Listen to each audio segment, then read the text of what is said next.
గత కొన్ని నెలలుగా సాగుతున్న సమైక్య ఉద్యమంలో కొన్ని వర్గాలు ఇంకా రోడ్డెక్కి పోరాటం చేస్తూనే ఉన్నాయి. అసెంబ్లీకి బిల్లు వచ్చిన తర్వాత కూడా లాయర్లు తమ పోరాటం ఆపడం లేదు. మిగతా వర్గాలన్నీ ఒక్కొక్కటిగా ఉద్యమం విరమించుకున్నా లాయర్లు మాత్రం తమ ఆకాంక్షను మాత్రం వినిపిస్తూనే ఉన్నారు. అయితే ఈ విషయంలో జూనియర్ లాయర్లు మాత్రం తీవ్ర ఇబ్బందులు పడుతున్నామని లాయర్ల జేఏసీ ఆవేదన వ్యక్తం చేస్తుంది.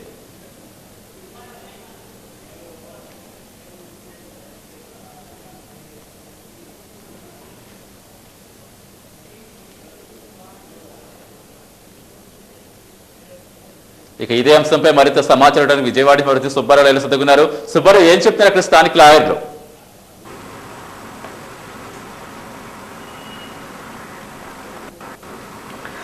Thank you Satish. సీమాంధ్ర ప్రాంతంలో ప్రత్యేక ఉద్యమాలు ఎప్పుడైతే ప్రారంభమైందో రాష్ట్రాలకు వ్యతిరేకంగా, అదే సమయంలో దాదాపుగా ఈ రాష్ట్రంలో ఉన్నటువంటి అన్ని వర్గాలు కూడా ఆందోళనలో దిగాయి. దాదాపుగా ప్రభుత్వ ఉద్యోగులు అయితే ఏపీ ఎన్జిఓల సమ్మె ప్రారంభించినటువంటి వెంటనే అటు ఆర్టీసీ కార్మికులు, ఇటు విద్యా సంస్థలు, అటు విద్యార్థులు అందరూ కూడా పెద్ద ఎత్తున ఆందోళన దిగారు. వారితో పాటుగా న్యాయవాదులు ఎవరైతే ఉన్నారో ఈ న్యాయవాదులు సీమాంధ్ర ప్రాంతం ఉన్నటువంటి దాదాపుగా 13 జిల్లాల్లో ఉన్నటువంటి న్యాయవాదులందరూ కూడా తమ విధులను బాయ్కాట్ చేసి తమ యొక్క ఆందోళన ప్రారంభించారు. ఈ రాష్ట్రం కలిసికట్టుగా ఉన్నటువంటి ఒక ఆకాంక్ష ఏదైతే ఉందో దాన్ని న్యాయవాదులు కూడా చాలా బలంగా వినిపించారు. అయితే దాదాపుగా కొంతకాలం తర్వాత, అంటే దాదాపుగా 60 రోజులు దాటిన తర్వాత ఒక్కొక్కరు ఉద్యమంలో నుంచి, సమ్మెలో నుంచి విత్రావతను, అదేవిధంగా తిరిగి తమ విధులు కడుతుంటారు. ఏపీ ఎన్జిఓలు, అదేవిధంగా ఆర్టీసీ కార్మికులు, లేదా మిగతా సంస్థలన్నీ కూడా తిరిగి అలా పనిచేస్తున్నాయి. అయితే ఒక్క న్యాయవాదులు మాత్రమే ఈ కావడిని కింద పడేయకుండా ఇంకా మోస్తూనే ఉన్నారు. అంటే న్యాయవాదులు మాత్రం ఎందుకు ఇంత ఎత్తున తమ ఉద్యమాన్ని కొనసాగిస్తున్నారు? దాదాపుగా 6 నెలలు కావస్తుంది. ఈ ఉద్యమంలో 6 నెలల పోరాటం చేయడం వల్ల న్యాయవాదులు ఏ విధమైనటువంటి ప్రయోజనాలని కోల్పోతున్నారనేటువంటి విషయం ఆలోచిస్తే కనుక దాదాపుగా న్యాయవాదులు అటు ఆర్థిక తో పాటుగా ఇటు కక్షిదారులకు సరైనటువంటి న్యాయం చేయలేకపోవడం, అదేవిధంగా ఇటు ఉద్యమంలో కూడా పెద్ద ఎత్తున తీవ్రతరం చేసేటువంటి పరిస్థితి కనిపించట్లేదు. దీనిపైన మనతో మాట్లాడేందుకు సీనియర్ న్యాయవాది పిచ్చి శ్రీనివాసరావు గారు, ఆయనతో మాట్లాడదాం. సార్ చెప్పండి, దాదాపుగా 6 నెలల నుంచి ఉద్యమం చేస్తా ఉన్నారు, ఏంటి ప్రయోజనం? దాదాపుగా మీతో పాటు కలిసి ప్రారంభించినటువంటి ఉద్యమం అంతా కూడా ఏపీ ఎన్జిఓలు కానీ మీరంతా వితరైపోయారు, న్యాయవాదులు మాత్రమే ఉన్నారు. ఆకాంక్ష పూర్తిగా సాధించే వరకు చేస్తామని అంటా ఉన్నారు, సాధ్యమేనా? అంటే యాక్చువల్గా జూలై 31న ఎప్పుడైతే ఈ నిర్ణయం వెలువడిందో అప్పుడు ఏపీ ఎన్జిఓస్కి, తర్వాత ఆర్టీఓ, తర్వాత ఈ ఆర్టీసీ వాళ్ళకి, వీళ్ళందరికంటే ముందు కూడా లాయర్స్ ముందుగా కోర్టులు బాయ్కాట్ చేసి వాళ్ళు ఈ ఆందోళనకు దిగారు. తర్వాత ఈ ఎప్పుడైతే ఎన్జిఓస్ వీళ్ళందరూ స్టార్ట్ అయిన తర్వాత ఒక చర్చ మొదలైంది. చర్చ మొదలైన తర్వాత దానికి సంబంధించింది ఏంటంటే ఇది రాజకీయ ఇది కాబట్టి, నిర్ణయం కాబట్టి దీనికి సంబంధించి డిఫరెంట్ యాంగిల్స్లో దానికి సంబంధించింది విభజన వచ్చిన తర్వాత అందరూ అన్నది ఏంటంటే ఎన్జిఓస్, ప్రజలు అందరూ రోడ్డు మీదకి వచ్చి చేసేటప్పుడు మనం లాయర్లుగా మన బాధ్యతలు మనం ఇవన్నీ కూడా నిర్వర్తించుకుంటూ మనం కోర్టులో ఉండటం భావ్యం కాదు, కాబట్టి వాళ్ళకి సపోర్ట్గా మనం కూడా ఆందోళన చేయాల్సిన అవసరం ఉందని చెప్పేసి ఈ 13 జిల్లాల న్యాయవాదులు నిర్ణయం తీసుకొని రావటం, తర్వాత దానికి సంబంధించి ఒక జేఏసీ ఫామ్ చేసుకొని నడపడం జరిగింది. కానీ తర్వాత ఒక 3 నెలలు అయిన తర్వాత ఎన్జిఓస్, తర్వాత ఆర్టీసీ వాళ్ళు వీళ్ళందరూ కూడా మళ్ళీ వాళ్ళందరూ కూడా వెనక్కి వాళ్ళ విధుల్లోకి వచ్చేసారు. అయితే వచ్చేసిన తర్వాత కూడా ఈ జేఏసీ, లాయర్ల జేఏసీ వచ్చేసి దీనికి న్యాయవాదులందరూ కూడా ఈ విధులు బహిష్కరణ చేయాలని చెప్పేసి అక్కడి నుంచి కూడా ఎక్స్టెండ్ చేసుకుంటూ వస్తూ ఇప్పుడు కూడా రేపు ఫిబ్రవరి వరకు కూడా దీన్ని ఎక్స్టెండ్ చేయాలన్న దీంట్లోనే న్యాయవాదులందరూ ఉన్నారు. అయితే ఇందులో ఏంటంటే దీంట్లో ఇది న్యాయ పరిపాలనకు సంబంధించిన దాంట్లో ఒక న్యాయవాదులే కాకుండా అంటే దాదాపుగా అంటే ఈ రాష్ట్రం సమైక్యంగా ఉండాలన్నటువంటి భావన ఏదైతే ఉందో ఆ భావన ఈ సీమాంధ్ర ప్రాంతం ఉన్నటువంటి అన్ని వర్గాలకు కూడా ఉంది. అన్ని వర్గాలు కూడా పోరాటం చేశాయి. కానీ ఒక్కొక్క వర్గం ఒక్కొక్క దశలో తమ యొక్క ఉద్యమాన్ని విరమించుకొని, అంటే మొట్టమొదటి ఏదైతే చెప్పారో తమ ప్రజల పైన, ప్రభుత్వం పైన ఒత్తిడి తీసుకొస్తాం, ప్రజా ఉద్యమాలను నిర్మిస్తామని చెప్పినటువంటి వాళ్ళంతా కూడా ఇది ప్రజా ఉద్యమాల ద్వారా సాధ్యం కాదు, ఇది రాజకీయపరమైనటువంటి పోరాటం చేసినటువంటి పరిస్థితి కాబట్టి మేము ఇక రాజకీయ పార్టీలు కలుపుకుంటాము అని చెప్పేసి ఏపీ ఎన్జిఓ కూడా స్పష్టం చెప్తున్నారు. ఆ విధంగానే ఉద్యమం విరమించారు. వాళ్ళు రాజకీయ పార్టీలు కలుపుకొని ఉద్యమాలు ఆందోళన చేయబోతున్నారు. ఇటువంటి నేపథ్యంలో రాజకీయ పార్టీలు కలుపుకోకుండా, రాజకీయ పార్టీలతో కలవకుండా ఒక న్యాయవాదుల్లో జేఏసీ మాత్రమే ఇటు కోర్టులను విధులను బహిష్కరించి ఆందోళన చేయడం వల్ల ఇటువంటి ప్రయోజనం కలుగుతుంది.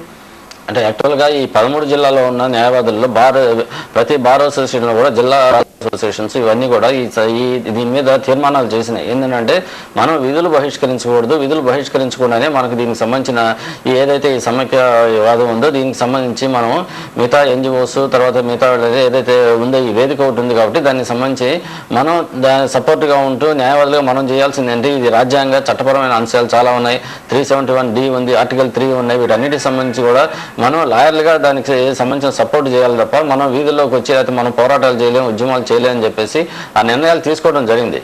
కానీ అక్కడ జేఏసీ ఫామ్ అయిన తర్వాత జేఏసీ దీని స్టీరింగ్ కమిటీ దాని ప్రకారం ఏంటంటే విధులు బహిష్కరిస్తున్నారు. కానీ న్యాయవాదులు విధులు బహిష్కరిస్తున్నారంటే దీనికి సంబంధించింది ఏంటంటే న్యాయ పరిపాలనలో ఒక న్యాయవాదులే కాకుండా జ్యుడిషియరీ ఉంటుంది, కక్షిదారులు ఉంటారు, తర్వాత న్యాయవాదులు ఉంటారు, పోలీసు ఉంటుంది, జైళ్లు ఉంటాయి, నేరాలు ఉంటాయి, మొత్తం ఇవన్నీ ఉంటాయి. కాబట్టి ఎక్కడ కూడా పరిపాలన ఆగదు. కాబట్టి పరిపాలన ఆగకపోతే దీనివల్ల న్యాయవాదులు చేసే సమ్మె వల్లనే ఉపయోగం ఉండదు. ఒకటి.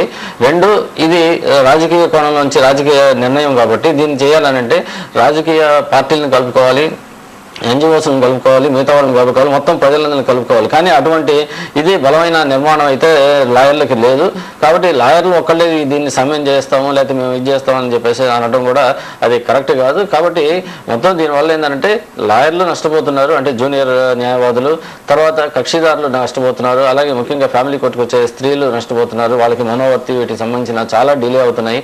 తర్వాత ఈ బెయిల్స్కి సంబంధించిన డిలే అవుతున్నాయి. కాబట్టి ఎప్పుడు కూడా లాయర్లు ఇంతకుముందు కూడా విజయవాడలో కూడా అనేక సందర్భాల్లో ప్రజల హక్కుల కోసం చేశారు. అంటే న్యాయవాదు మీరు అంటున్నారు, న్యాయ వ్యవస్థలో న్యాయవాదులు ఒక భాగం మాత్రం, మిగిలినటువంటి అన్ని భాగాలు సంపూర్ణంగా పనిచేస్తున్నాయి.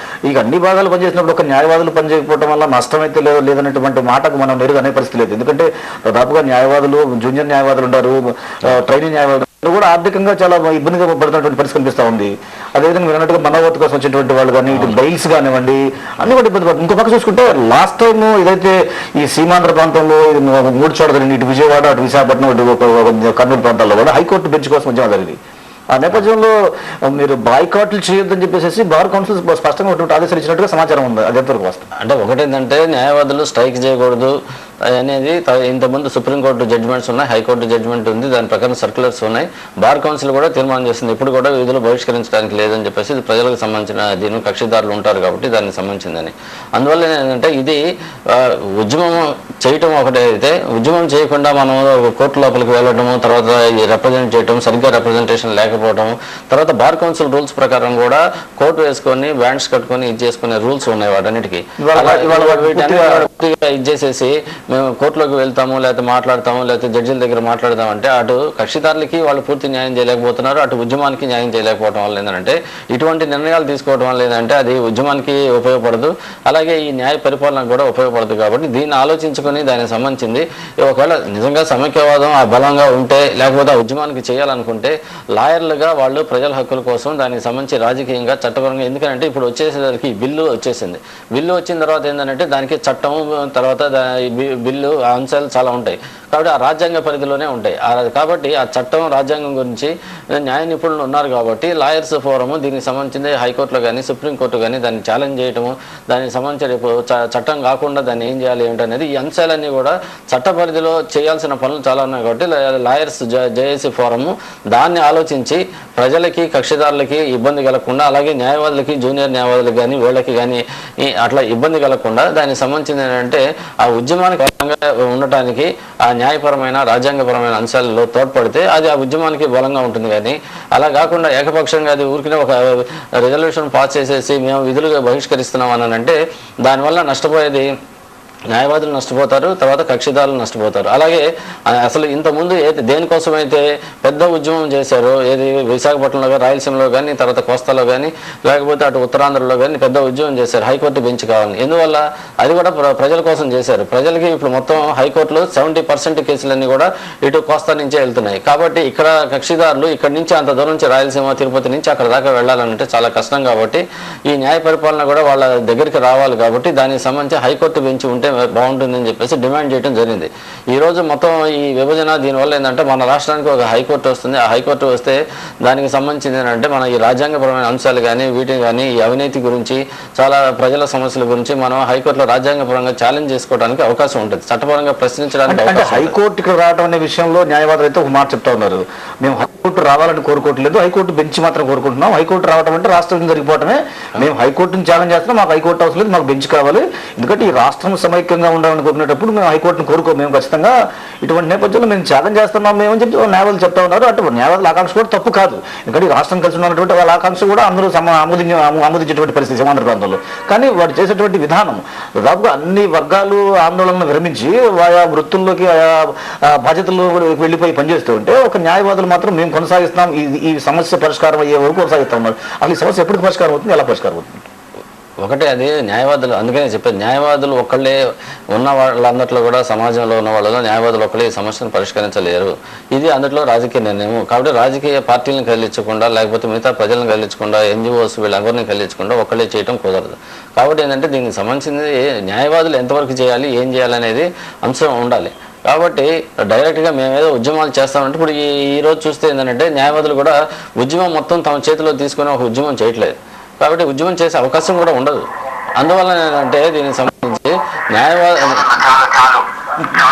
కాబట్టి దీనికి సంబంధించిన అంటే న్యాయవాదులు దానికి సంబంధించిన ఆ ఉద్యమానికి ఎంతవరకు వాళ్ళ ఆసరా ఉండాలి, ఎంతవరకు వాళ్ళు రాజ్యాంగమైన చట్టపరమైన హక్కులకి సంబంధించి వాళ్ళ ప్రజలకు సంబంధించి వాళ్ళు చేయగలరు, అంతవరకు వాళ్ళు నిర్ణయం తీసుకోవాలి. కానీ ఇట్లాగా వాళ్ళు మొత్తం రోజుల తరబడి నెలల తరబడి వాళ్ళు విధులు బహిష్కరించడం వల్ల ఏంటంటే ప్రజలు నష్టపోతారు, తర్వాత న్యాయవాదులు నష్టపోతున్నారు. ఏదైతే వాళ్ళు ఏ లక్ష్యం కోసం చేస్తున్నారో అది కూడా వాళ్ళు సాధించుకునే పరిస్థితిలో ఉంది. కాబట్టి ఉద్యమానికి దెబ్బ అయింది. అందులో ఏంటంటే ఆర్థిక వనరులు అనేవి మిగతా ఇప్పుడు ఎన్జిఓస్ వీళ్ళు చేసిన తర్వాత 2 నెలలు 3 నెలలు అయిన తర్వాత వాళ్ళకి ఆర్థిక వనరులు లేవు. ఆర్థిక ప్రయోజనాన్ని కూడా పొందారు వాళ్ళంతా కూడా. ఇక తిరిగి న్యాయవాదులు పొందే పరిస్థితి ఉంటుందా? అందువల్ల ఏంటంటే దీనికి ఆర్థిక వనరులు ఊరికే ఒక కమిటీకి వస్తే సరిపోదు. కాబట్టి ఏంటంటే దీనికి పైనుంచి రోజు రోజుకి ఏమవుతుందంటే న్యాయవాదుల్లో విభజన వస్తుంది ఒకటి.